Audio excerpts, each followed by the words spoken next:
Hello everyone, welcome to back my YouTube channel पैद मस्ती। जैसा कि आज आप सभी पढ़ेंगे चैप्टर नंबर 14 समांतर चतुर्भुज व त्रिभुज के क्षेत्रफल।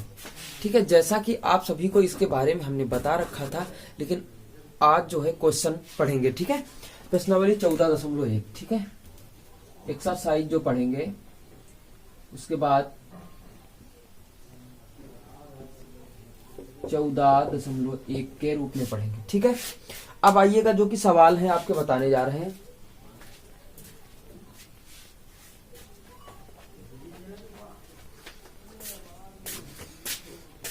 जैसा कि आप लोगों को मैंने समांतर चतुर्भुज के बारे में बता दिया था। ठीक है, तो समांतर चतुर्भुज भी आपको पता है और त्रिभुज भी पता है। इसका एरिया निकालना अभी हम सब बता देंगे। ठीक है, जैसा कि सारी आकृतियों का पता है, समबाहु त्रिभुज का क्षेत्रफल √3/4 भुजा स्क्वायर होता है। उसके बाद जैसे मान लीजिएगा समचतुर्भुज का क्षेत्रफल है, समचतुर्भुज का क्षेत्रफल होता है 1/2 दोनों विकर्णों का गुणनफल। ठीक है, उसके बाद समलंब चतुर्भुज का आता है, तो समलंब चतुर्भुज का होता है 1/2 समांतर भुजाओं का योग इंटू ऊंचाई होता है ना। समकोण त्रिभुज का तो आपको पता ही है कि 1/2 आधार इंटू ऊंचाई। अब आइएगा जो कि क्वेश्चन है उनको हम बताने जा रहे हैं। ठीक है, जैसा कि आपका एक क्वेश्चन लिखा है कि जैसे मान लीजिएगा एक क्वेश्चन आपका बना है कि समांतर चतुर्भुज के विकर्ण। देखो इसमें कुछ प्रमेय है, तो प्रमेय से हम ऐसे ही बता देते हैं आपको, इसी में हम प्रमेय समझा देंगे। ठीक है, समांतर चतुर्भुज का विकर्ण है जो आपका, ये मान लीजिएगा समांतर चतुर्भुज है, इसका विकर्ण है ये। ठीक है बच्चों, ध्यान दीजिएगा, इसका विकर्ण है जो इसको कितने त्रिभुजों में बांटता है, तो 2 त्रिभुजों में, बराबर त्रिभुजों में बांटता है। यानी जैसे मान लीजिएगा इस त्रिभुज का क्षेत्रफल a वर्ग मीटर है, इसका भी a होगा, और दोनों को जोड़ दीजिएगा तो 2a वर्ग इकाई बोल सकते हैं, वर्ग इकाई आ जाएगा बच्चों। ठीक है, यानी जितना इसका होगा उतना इसका। कहने का तात्पर्य ये दोनों आपस में क्या है, बराबर है। क्या है, आपस में बराबर है, ये चीज याद रखिएगा। ठीक है, दूसरा पूछता है कि समचतुर्भुज का क्षेत्रफल इसके विकर्णों के गुणनफल से कितना गुना होता है। हाँ, गुना होता है। तो आपको पता होना चाहिए कि समचतुर्भुज का जो क्षेत्रफल होता है, समचतुर्भुज का क्षेत्रफल, समचतुर्भुज का क्षेत्रफल कितना होता है, 1/2 दोनों विकर्णों, यानी विकर्ण मान लो D1 इंटू D2 कितना होता है, गुना 1/2 होता है बच्चों, गुना। ठीक है, तीसरा नंबर क्वेश्चन आपको कहता है, तीसरा नंबर आपका क्वेश्चन कहता है कि जैसे त्रिभुज है, त्रिभुज की मध्यिका एक बट रही है। क्या बट रही, मध्यिका। तो मध्यिका त्रिभुज को क्या दो भागों में बांटती, इनके क्षेत्रफलों में संबंध। क्षेत्रफलों में संबंध क्या होता है, इसका वही संबंध है, बराबर वाला। ए इसका है तो ए इसका भी होगा। ठीक है, बराबर वाला क्षेत्रफलों में संबंध होता है। ठीक, आइएगा चौथा नंबर क्वेश्चन आपका क्या कहता है, समलंब चतुर्भुज का क्षेत्रफल। क्या पूछ रहा, समलंब चतुर्भुज का क्षेत्रफल। समलंब चतुर्भुज का क्षेत्रफल आपको पता है कि समलंब चतुर्भुज का क्षेत्रफल कितना होता है, 1/2 और समांतर भुजाओं का योग, समांतर भुजाओं का योग इंटू ऊंचाई, इंटू ऊंचाई, ये होता है। ठीक है, अब उसके बाद क्या कह रहा है, समचतुर्भुज का क्षेत्रफल आपके सामने ही लिखा है, ये 5 नंबर में दिया है। फिर से समचतुर्भुज का क्षेत्रफल बताइएगा। ठीक है बच्चों, तो आपको 5 नंबर तक क्वेश्चन समझ में आ गए हैं। अब उसके बाद 7वां नंबर हम क्वेश्चन बताने जा रहे हैं, तो ध्यान से देखिएगा आप लोग। पहले फिगर बना ले, उसके बाद हम क्वेश्चन बता रहे हैं। जो आपका 6ठा नंबर सवाल लिखा है वो लिखा है कि किसी समलंब चतुर्भुज ABCD के विकर्ण AC व BD AB समांतर CD है। ठीक है, बिंदु O पर प्रतिच्छेद करते हैं, तो सिद्ध कीजिए कि त्रिभुज, यानी एरिया ऑफ त्रिभुज AOD बराबर एरिया ऑफ त्रिभुज BOC। ठीक, ये आपको प्रूव करना है बच्चा। ठीक है, हेलो दोस्तों, ये वाला त्रिभुज का क्षेत्रफल इस वाले त्रिभुज के क्षेत्रफल बराबर होता है। आपको मैं एक चीज बता दूं कि अगर एक ही आधार पर चाहे जितने त्रिभुज बने, सबका क्षेत्रफल बराबर होता है। तो देखो आधार आपका कौन सा, CD ले लीजिएगा, तो CD पे जितने त्रिभुज बन रहे, 2 बनेंगे भाई। कैसे, देखो एक तो त्रिभुज का क्षेत्र ये बन रहा, ठीक, दूसरा आपका ये बन रहा, इन दोनों का क्षेत्रफल बराबर होंगे। तो आपको लिखना होगा कि एक ही आधार पर बने त्रिभुजों के क्षेत्रफल, एक ही आधार पर बने त्रिभुजों के क्षेत्रफल, बने त्रिभुजों के क्षेत्रफल क्रमशः बराबर होते हैं, क्रमशः बराबर होते हैं। ठीक है बच्चों, तो क्या लिखेंगे, एरिया ऑफ त्रिभुज एसीडी, क्या लिखेंगे, एरिया ऑफ त्रिभुज एसीडी बराबर एरिया ऑफ त्रिभुज बीसीडी। ठीक, अब अच्छा एक काम कर लीजिएगा। ठीक, अच्छा जैसे मान लीजिएगा ये वाला जो त्रिभुज है, इस त्रिभुज का क्षेत्रफल अगर हम इसमें भी घटा दें, इसमें भी घटा दें, तो देखो जैसे ये वाला लिया था, इससे ये वाला गायब हो जाएगा, तो ये आ जाएगा एओडी, यही जो सिद्ध करना। इस वाले से ये वाला गायब हो जाएगा, तो आ जाएगा बीओसी, आ जाएगा ना। करते हैं क्या है कि दोनों पक्षों में, बच्चों ध्यान से समझिएगा, कि दोनों पक्षों में एरिया ऑफ त्रिभुज सीओडी घटाने पर, देखो एरिया का मतलब क्षेत्रफल हो गया, घटा दीजिएगा भैया, तो एरिया ऑफ त्रिभुज एसीडी माइनस एरिया ऑफ त्रिभुज सीओडी माइनस ये लिखो एरिया ऑफ त्रिभुज बीसीडी माइनस एरिया ऑफ त्रिभुज सीओडी। अब घट गया, जब इतने भाग में ये निकल गया तो इतना ही तो बचा, तो एरिया आप काहे का बचा, एरिया ऑफ त्रिभुज एओडी बराबर इस तरफ कितना ही बचा, एरिया आप कितना बच जाएगा बच्चा, बीओसी, ये वाला बच जाएगा। हमको देखिएगा आप लोग यही प्रूव करना था। आ गई बात समझ में, नोट कर लीजिएगा। इसके बाद अगला क्वेश्चन पे हम लोग चलते हैं, नोट करिएगा फटाक से। जैसा कि जो सातवां क्वेश्चन है, ठीक है, सातवां आठवां क्वेश्चन आप लोगों को लगाना है, समकोण त्रिभुज से लगेंगे। ठीक है, मैंने कि सब बता रखा है, और कमेंट करके आप बताइएगा का आंसर कितना आता है। ओके बच्चों, 7 और 8 नंबर तो क्वेश्चन आपको ही लगाना है। ठीक है, लगा डालिएगा फटाक से, फिर उसके बाद आगे चलेंगे। तो बच्चों देखिएगा, ये आपके सामने फिगर है और ये आपका 9 नंबर क्वेश्चन है, फिर इसके बाद 10 नंबर क्वेश्चन चलेंगे हम लोग। देखो लिखा है एबीसीडी समांतर चतुर्भुज बीसी को एल तक इस प्रकार बढ़ाते हैं कि, यार यहाँ पे यल लिखा है, ठीक है, कितना लिखा है, यल लिखा है, इस प्रकार बढ़ाते हैं कि बीसी बराबर सी एल, यानी ये वाली रेखा इस रेखा के बराबर है पूरे के। ठीक है, एल सी डी से बिंदु यम पर प्रतिच्छेद करती है। ठीक है, ये भी लिखा है, क्या लिखा, एल सी डी, हाँ सी डी को यम बिंदु पर प्रतिच्छेद करती है। ओके, ये यहां पे प्रतिच्छेद करती है। ठीक, अब आगे आ जाइएगा, सिद्ध कीजिए कि ये त्रिभुज का क्षेत्रफल इस वाले त्रिभुज का क्षेत्रफल इस वाले त्रिभुज के क्षेत्रफल के बराबर है। ये रंगीन है। ठीक है, अच्छा एक काम कर लीजिएगा, हम लोग क्या करते हैं, चलो करते हैं कि त्रिभुज डीसीएल का क्षेत्रफल निकालते हैं, डीसीएल का क्षेत्रफल निकालते हैं। सवाल नंबर 9 है, तो त्रिभुज ऐसे नहीं लिखते, ऐसे लिखते हैं, एरिया ऑफ त्रिभुज डीसीएल बराबर, अब ये लंब मैंने छोड़ा है। ठीक है, बात समझिएगा। ठीक है, लंब या मध्यिका मान लीजिएगा कुछ भी, तो 90 डिग्री का कोण बनाएगी। 90 जब समकोण बनता है तो 1/2 आधार इंटू ऊंचाई, आधार कितना मिल जाएगा सीएल, ऊंचाई कितनी मिल जाएगी डीपी।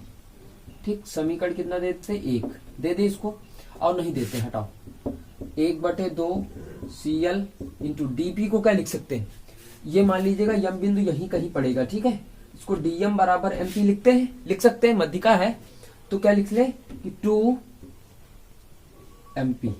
ठीक भाई, लिख सकते हैं ना, कैसे लिख सकते हैं, आइएगा यहाँ पे देखते हैं। जैसे क्या लिखा है कि डीपी बराबर क्या लिख सकते हैं, डीएम प्लस एमपी, और आपको ये भी हमने बता रखा कि डीएम बराबर एमपी है। तो भैया एमपी लाना है तो डीएम की जगह पे एमपी रख दो, तो 2 एमपी हो जाएगा। ओके, 2 से 2 हो जाएगा डिलीट, आपका कितना बच जाएगा सीएल इंटू एमपी। समीकरण कितना दे देते हैं, 1। इसके बाद इसका निकालिएगा बी एम एल का निकालिएगा। ठीक है, किसका निकालिएगा, एरिया ऑफ त्रिभुज बी एम एल बराबर 1/2, आधार कितना हो जाएगा बी एल इंटू MP हो जाएगा। ठीक है, इसका जो हो जाएगा ऊंचाई। ठीक, अब देखो 1/2 BL, BL की जगह कितना रख सकते हैं 2CL, इसी प्रकार रख सकते हैं, बराबर ही है इंटू MP। समीकरण 2 दे देते, ये कट जाएगा तो समीकरण अभी रुक जाइएगा, ये आ जाएगा CL इंटू MP, समीकरण 2। अब देखो भाई समीकरण 1 समीकरण 2 से देखेंगे हम लोग। समीकरण 1 और समीकरण 2 से देखो आपका दायां पक्ष बराबर है, ये बराबर इसके है। ठीक है, तो बायां पक्ष आपका क्या हो जाएगा, बराबर हो जाएगा बच्चा। ठीक है, क्या लिखेंगे, एरिया ऑफ, क्या लिखेंगे, एरिया ऑफ त्रिभुज DCL बराबर एरिया ऑफ त्रिभुज BML। ओके, तो बच्चों जैसा कि देखिएगा ये दोनों बराबर हो गए, यानी इस वाले अब इसमें देखो इसका त्रिभुज का घटा देते, CM या MCL का घटाएंगे तो लिखेंगे एरिया ऑफ त्रिभुज MCL दोनों पक्षों में घटाने पर, दोनों पक्षों में घटाने पर। ठीक है, और जब घटा देंगे तो ध्यान से देखिएगा कि क्या बच जाएगा, एरिया ऑफ त्रिभुज DCL माइनस एरिया ऑफ त्रिभुज MCL बराबर एरिया ऑफ त्रिभुज BML माइनस एरिया ऑफ त्रिभुज, क्या घटा रहे हैं, ये वाला घटा रहे हैं MCL, त्रिभुज MCL घटा देंगे। और जब भैया घटा इस वाले त्रिभुज में अगर घटाएंगे तो जब इतना घटा देंगे तो बचेगा क्या, BMC, क्या बचेगा BCM, एरिया ऑफ त्रिभुज BCM बराबर जब इस वाले त्रिभुज में इतना निकाल देंगे तो क्या बचेगा DML, क्या बचेगा DML, तो एरिया ऑफ त्रिभुज DML। तो बच्चा हमको यही प्रूव करना था। अब नोट कर लीजिएगा, इसके बाद 10 नंबर क्वेश्चन बताए हम। ठीक है, प्रूव कर लीजिएगा, फटाक से नोट करें बच्चों। देखिएगा ये 10 नंबर है, लिखा है त्रिभुज ABC में AB बराबर AC है, यानी क्या है, यानी दो भुजाएं बराबर है, यानी AB बराबर BC AC है, सॉरी क्या है AC, ये जो दो भुजाएं दोनों दिया है ये बराबर, ये वाली भुजा बराबर इसके है, AB बराबर AC है, ये चीज याद रखिएगा आप लोग। ठीक है, बराबर है तो BC पर कोई बिंदु O है, O से OL, OM, OC, CM लंब है, तो OL प्लस OM बराबर CN से AB पर की लंबाई ज्ञात कीजिए, यानी ये आपको सिद्ध करना है। ठीक है, कि OL, ये देखो लिख दिया, OL प्लस OM बराबर CN ज्ञात करना है। एक काम करिएगा, जैसे मान लीजिए इस त्रिभुज का क्षेत्रफल हम लोग निकालेंगे, लंब है, लंब का मतलब होता है समकोण त्रिभुज, समकोण त्रिभुज का मतलब 90 अंश बनना बच्चा। ठीक है, अब इस वाले पूरे त्रिभुज का क्षेत्रफल लिखेंगे, क्या लिखेंगे, एरिया ऑफ त्रिभुज ABC, एरिया ऑफ त्रिभुज ABC। अच्छा, अब इसमें देखो दो त्रिभुज बन रहा है, एक बन रहा है AOB, तो क्या लिखेंगे, area of AOB, area of त्रिभुज AOB प्लस दूसरा क्या बन रहा AOC, एरिया ऑफ त्रिभुज AOC। बच्चा ध्यान से देखना, एरिया ऑफ त्रिभुज AOC बन रहा है। ठीक है, एरिया ऑफ त्रिभुज AOC बनना ना। अब देखो इसका क्षेत्रफल निकालेंगे तो 1/2 आधार, आधार कितना मिल जाएगा AB। ठीक है, लंब कितना मिल जाएगा, CN मिल जाएगा बेटा, बराबर इसका देखेंगे तो AOB इसका निकाल लें तो आधार कितना मिल जाएगा, AB ही मिलेगा।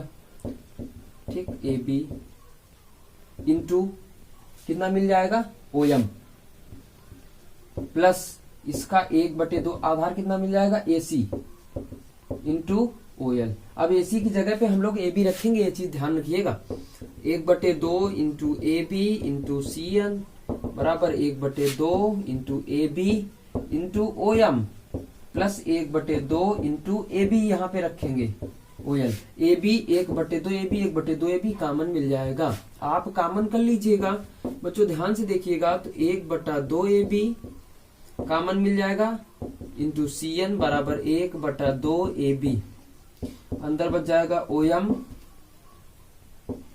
OM plus OL। ठीक है, ये इससे कट जाएगा तो आपका देखो प्रूव्ड होके आ गया बच्चा, CN बराबर OM प्लस OL। आ गया कि नहीं आ गया, ये आप नोट कर लीजिएगा फटाक से। ओके बच्चों, उसके बाद आप लोग क्या करना कि आगे जो 11 नंबर सवाल है आइएगा उसको हम बताते हैं। ठीक है, नोट करिएगा फटाक से। 11 नंबर सवाल में एक फिगर बना है, इस फिगर को देख लीजिएगा फटाक से। ठीक है, इसके बाद एक समकोण त्रिभुज का क्षेत्रफल है, वो आप लोग लगाना है। ठीक है, आप लोगों को लगाना है बच्चा, ध्यान दीजिएगा। BED, देखो इसमें क्या सिद्ध करना है कि एरिया ऑफ त्रिभुज BED बराबर 1/2, 1/4 है इसमें एरिया ऑफ त्रिभुज ABC। छोटा वाला त्रिभुज पूरे का 1/4 होता ही है। आइएगा देखते हैं कैसे। जिसे मान लीजिएगा आप एक काम कर लियो यार, ये वाला क्षेत्रफल इसका बराबर होएगा भाई। अगर हम इसको मिला दें तो 1 2 3 4 हो गया कि नहीं हो गया। लिखेंगे एरिया ऑफ त्रिभुज ABC। ये सवाल नंबर 11 है श्रीमान जी। एरिया ऑफ त्रिभुज ABC। ABC में क्या लिखेंगे, ये लिखेंगे एरिया ऑफ त्रिभुज ABD प्लस एरिया ऑफ त्रिभुज ACD। लिखेंगे कि नहीं लिखेंगे। अब इसमें क्या लिख सकते हैं, 1 1 2 भाग होंगे, तुमको BED लाना तो BED ले लीजिएगा, एरिया ऑफ त्रिभुज BED का क्षेत्रफल। यार इसमें भी तो वही आएगा कि नहीं आएगा, तो क्या लिखेंगे एरिया ऑफ त्रिभुज BED। 2 2 यहाँ 2 लगा लेना भैया, 2 2 कितना हो जाएगा, 4 हो जाएगा श्रीमान। आप लोग तो पढ़े लिखे हैं भैया, 4 हो जाएगा ना। तो एरिया ऑफ त्रिभुज ABC बराबर 4 एरिया ऑफ त्रिभुज BED। 4 यहाँ से हटाओ, 1/4 यहाँ लगाओ। देखो आ गया कि नहीं आ गया आपका, वही लाना था कि नहीं लाना था। आ गई बच्चों बात समझ। इस तरीके से हम लोग लगाएंगे। अब जैसे जो आपको 12 नंबर कहता है, 12 नंबर आप लोग लगाओगे। ठीक है, 12 नंबर में ये आपका फिगर बना है, ध्यान से देखिएगा। कमेंट करके उत्तर हमें जरूर बता दोगे यार। ठीक, ये गारंटी है, उत्तर बताओगे भैया। ये समकोण त्रिभुज है, ये समकोण त्रिभुज है, ये D है, ये C है, ये B है, ये A है। अब देखो यार, एक काम करो, यहां से तुमको का दे दो कि BD का मान 20 है, इस रेखा का मान 20 है, और उसके बाद 10 है AL का मान, CM का मान 5। अब जैसे एक बार एक समकोण त्रिभुज ले लो ABD, ले लो AB, जब D ले लो ना तो क्या हो जाएगा कि 1/2 समकोण त्रिभुज बना, 1/2 आधार का मान कितना है 20 इंटू ऊंचाई, 1/2 गुणा 20 गुणा 10। ठीक, प्लस ये त्रिभुज हो गया, इस त्रिभुज का लेंगे तो 1/2 आधार आपका 20 ही है भैया, इंटू ऊंचाई कितनी है 5। बात समझ में आ रही कि नहीं आ रही, आ रही सब बात। 2 दाहिम 20, 2 दाहिम 20, ठीक, 10 दाहिम 100 प्लस 50 यानी कितना आ गया 150, 150 आ गया आपका सेंटीमीटर स्क्वायर जो है। इसी प्रकार आपको 13 नंबर लगाना है, बाकी 14 नंबर जो आ जाए लगा लेना, नहीं तो हम बताएंगे बच्चों। ठीक है, दैट्स ऑल, आज के लिए बस इतना रखते हैं। Okay bye.